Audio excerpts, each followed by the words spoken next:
जय माँ काली।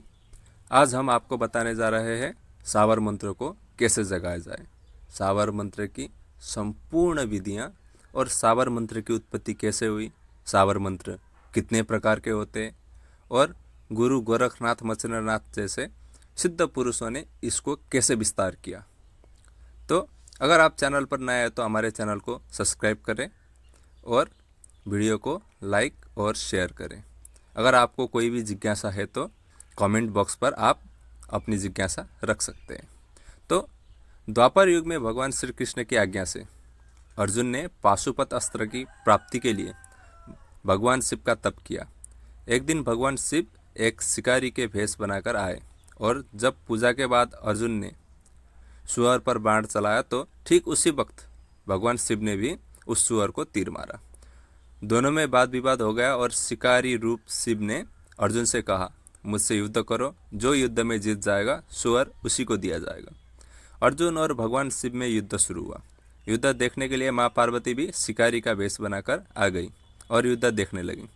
तभी भगवान कृष्ण ने अर्जुन से कहा, जिसका रोज तप करते हो वही शिकारी के भेष में साक्षात खड़े हैं। अर्जुन ने भगवान शिव के चरणों में गिरकर प्रार्थना की और भगवान शिव ने अर्जुन को अपना असली स्वरूप दिखाया। अर्जुन भगवान शिव के चरणों में गिर पड़े और पाशुपत अस्त्र के लिए प्रार्थना की। शिव ने अर्जुन को इच्छित वर दिया। उसी समय माँ पार्वती ने भी अपना असली स्वरूप दिखाया। जब शिव और अर्जुन में युद्ध हो रहा था, माँ भगवती शिकारी का भेष बनाकर बैठी थी और उस समय अन्य शिकारी जो वहाँ युद्ध देख रहे थे, उन्होंने जो मांस का भोजन किया वही भोजन माँ भगवती को शिकारी समझकर खाने को दिया। माता ने वही भोजन ग्रहण किया। इसलिए जब माँ भगवती अपने असली रूप में आई तो उन्होंने भी शिकारियों से प्रसन्न होकर कहा, हे किरातों, मैं प्रसन्न हूँ, वर मांगो। इस पर शिकारियों ने कहा, हे माँ, हम भाषा व्याकरण नहीं जानते और ना ही हमें संस्कृत का ज्ञान है और ना ही हम लंबे चौड़े विधि विधान कर सकते हैं, पर हमारे मन में भी आपकी और महादेव की भक्ति करने की इच्छा है। इसलिए यदि आप प्रसन्न है तो भगवान शिव से हमें ऐसा मंत्र दिलवा दीजिए जिससे हम सरलता से आपका पूजन कर सकें। माँ भगवती की प्रसन्नता देख और भीलों का भक्तिभाव देखकर आदिनाथ भगवान शिव ने सावर मंत्रों की रचना की।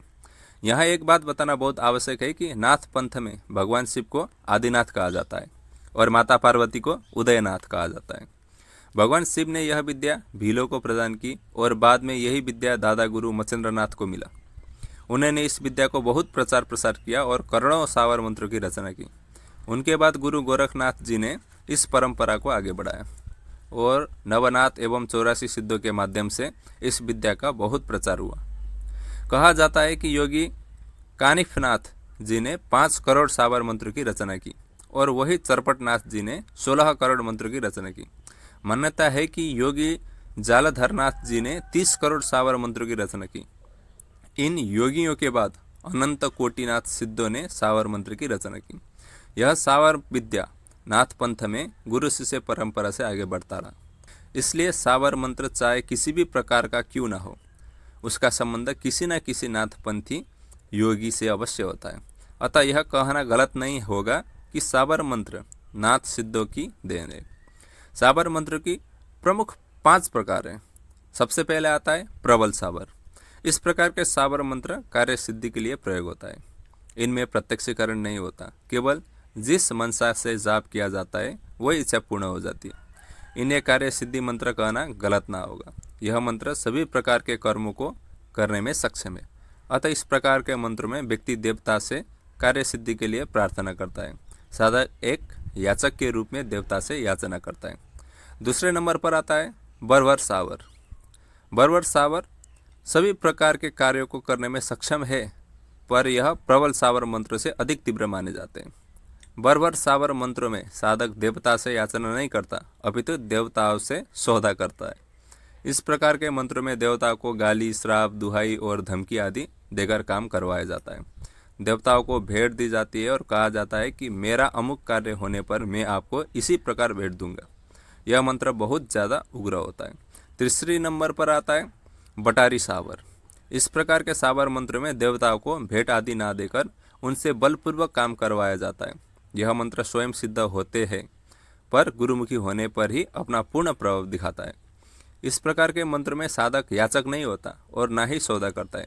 वह देवता को आदेश देता है कि मेरा अमुक कार्य तुरंत करो। यह मंत्र मुख्य रूप से योगी कानिफनाथ जी के कापालिक मत में अत्यधिक प्रचलित है।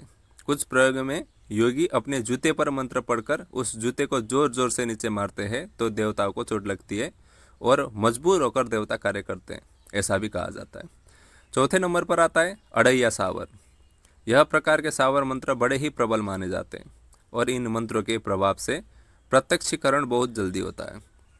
प्रत्यक्षीकरण इन मंत्रों की मुख्य विशेषता है और यह मंत्र लगभग 2.5 पंक्तियों के ही होते हैं।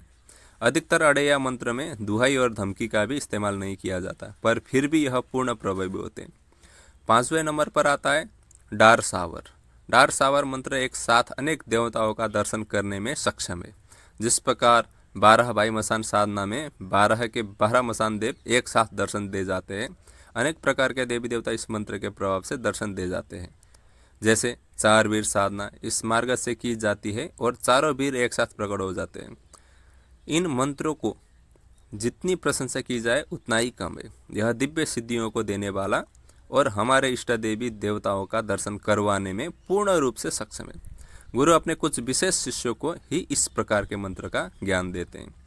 नाथ पंथ की महानता को देखकर बहुत से पाखंडी लोगों ने अपने आप को नाथपंथी घोषित कर दिया है ताकि लोग उनकी बातों पर विश्वास कर लें। ऐसे लोगों से यदि यह पूछा जाए कि आप 12 पंथों में से किस पंथ से संबंध रखते हैं, आपकी दीक्षा किस पीठ से हुई है, आपके गुरु कौन है, तो इन लोगों का उत्तर होता है कि मैं बताना जरूरी नहीं समझता, क्योंकि इन लोगों को इस विषय में ज्ञान ही नहीं होता। पर आज के इस युग में लोग बड़े समझदार हैं और इन धूर्तों को आसानी से पहचान लेते हैं। ऐसे महापाखंडियों ने ही प्रचार किया है कि सभी सावर मंत्र गोरक्ष वाचा है, अर्थात गुरु गोरखनाथ जी के मुख से निकले हुए हैं। पर मेरा ऐसे लोगों से एक ही प्रश्न है, क्या जो मंत्र कानिफनाथ जी ने रचे वो भी गोरखनाथ वाचा है? क्या जालंधर नाथ जी के रचे मंत्र भी गोरख वाचा है? इन मंत्रों की बात अलग है, पर क्या मुस्लिम सावर मंत्र भी गोरख वाचा है? ऐसा नहीं है। मुस्लिम सावर मंत्र मुस्लिम फकीरों द्वारा रचे गए हैं। भगवान शिव ने सभी मंत्रों को किलित कर दिया, पर सावर मंत्र किलित नहीं है। सावर मंत्र कलयुग में अमृत स्वरूप है। सावर मंत्र को सिद्ध करना बड़ा ही सरल है। न लंबे विधि विधान की आवश्यकता और न ही करन्यास और अंगन्यास जैसी जटिल प्रक्रियाएं। इतने सरल होने पर भी कई बार सावर मंत्रों का पूर्ण प्रभाव नहीं मिलता, क्योंकि सावर मंत्र सुप्त हो जाते हैं। ऐसे में इन मंत्रों को एक विशेष क्रिया द्वारा जगाया जाता है। सावर मंत्र के सुप्त होने की मुख्य कारण है, यदि सभा में सावर मंत्र बोल दिया जाए तो सावर मंत्र अपना प्रभाव छोड़ देता है। यदि किसी किताब से उठाकर मंत्र जपना शुरू कर दे तो भी सावर मंत्र अपना पूर्ण प्रभाव नहीं देते। सावर मंत्र अशुद्ध होते हैं। इनके शब्द का कोई अर्थ नहीं होता, क्योंकि यह ग्रामीण भाषा में होता है। इन्हें शुद्ध कर दिया जाए तो यह अपना प्रभाव छोड़ देता है। प्रदर्शन के लिए यदि इनका प्रयोग किया जाए तो यह अपना प्रभाव छोड़ देते हैं। यदि केवल आजमाइश के लिए इन मंत्रों का जाप किया जाए तो यह मंत्र अपना पूर्ण प्रभाव नहीं दिखाते। ऐसे और भी अनेक कारण है। उचित यही रहता है कि सावर मंत्रों को गुरु मुख से प्राप्त करें, क्योंकि गुरु साक्षात शिव होते हैं और सावर मंत्रों के जन्मदाता स्वयं शिव हैं। शिव के मुख से निकले मंत्र असफल हो ही नहीं सकते। मैं यहाँ सावर मंत्र को जगाने की एक अनुभूत विधि बता रहा हूँ। सावर मंत्रों के सुप्त होने का कारण कुछ भी हो, इस विधि के बाद सावर मंत्र पूर्ण रूप से प्रभाव देते हैं। मंत्र है सत नमो आदेश, गुरुजी को आदेश, ओम गुरुजी, डार सावर, भर भर जागे, जागे अड़ैया और बराट, मेरा जगाया न जागे तो, तेरा नरक कुंड में वास, दुहाई सावरी माई की, दुहाई सावरनाथ की, आदेश गुरु गोरख को। इस मंत्र को प्रतिदिन गोबर का कंडा सुलगाकर उस पर गूगल डालें और इस मंत्र का 108 बार जाप करें। जब तक मंत्र जाप हो गूगल सुलगती रहनी चाहिए। इस क्रिया आपको 21 दिन करनी है। अच्छा होगा आप यह मंत्र अपने गुरु के मुख से लें या किसी योग्य साधक के मुख से लें। गुरु कृपा ही सर्वोपरि है। कोई भी साधना करने से पहले गुरु आज्ञा जरूर लें। अब इसका प्रयोग कैसे किया जाता है? जब भी कोई साधना करे तो इस मंत्र को जप से पहले 11 बार पढ़े और जप समाप्त होने पर 11 बार दोबारा पढ़ें। मंत्र का प्रभाव बढ़ जाएगा। यदि कोई मंत्र बार बार सिद्ध करने पर भी सिद्ध न हो तो किसी भी मंगलवार या रविवार के दिन उस मंत्र को भोजपत्र या कागज पर केसर में गंगाजल मिलाकर अनार की कलम से या बड़ के पेड़ की कलम से लिख लें। फिर किसी लकड़ी के पट्टे पर नया लाल वस्त्र बिछाएं और उस वस्त्र पर उस भोजपत्र को स्थापित करें।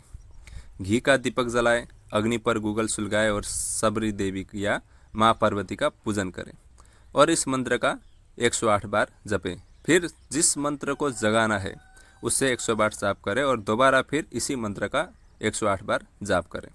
लाल कपड़े 2 मंगवाएं और एक घड़ा भी पहले से मंगवा कर रख लीजिए। जिस लाल कपड़े पर भोजपत्र स्थापित किया गया है उस लाल कपड़े को घड़े के अंदर रखें और भोजपत्र को भी घड़े के अंदर रखें। दूसरे लाल कपड़े से भोजपत्र का मुंह या कहे घड़े का मुंह पूर्ण रूप से बंद कर दें और सबरी माता से मंत्र जगाने के लिए प्रार्थना करें और उस कलश को बहते पानी में बहा दें। घर से इस कलश को बहाने के लिए ले जाते समय और पानी में कलश को बहाते समय जिस मंत्र को जगाना है उसका जाप करते रहें। यह क्रिया एक बार करने से ही प्रभाव देती है, पर फिर भी इस क्रिया को 3 बार करना चाहिए। मतलब रविवार को, फिर मंगलवार को, फिर दोबारा रविवार को। भगवान आदिनाथ और माँ सबरी आप सबको मंत्र सिद्ध प्रदान करें।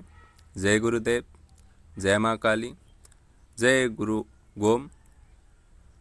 अगर आप चैनल पर नया है और वीडियो पसंद आए तो हमारे चैनल को सब्सक्राइब करें और ऐसे ही जानकारी आपको पसंद है तो हमारे चैनल को ज़्यादा से ज़्यादा साधक और नवसाधक तक ज़रूर पहुंचाएं।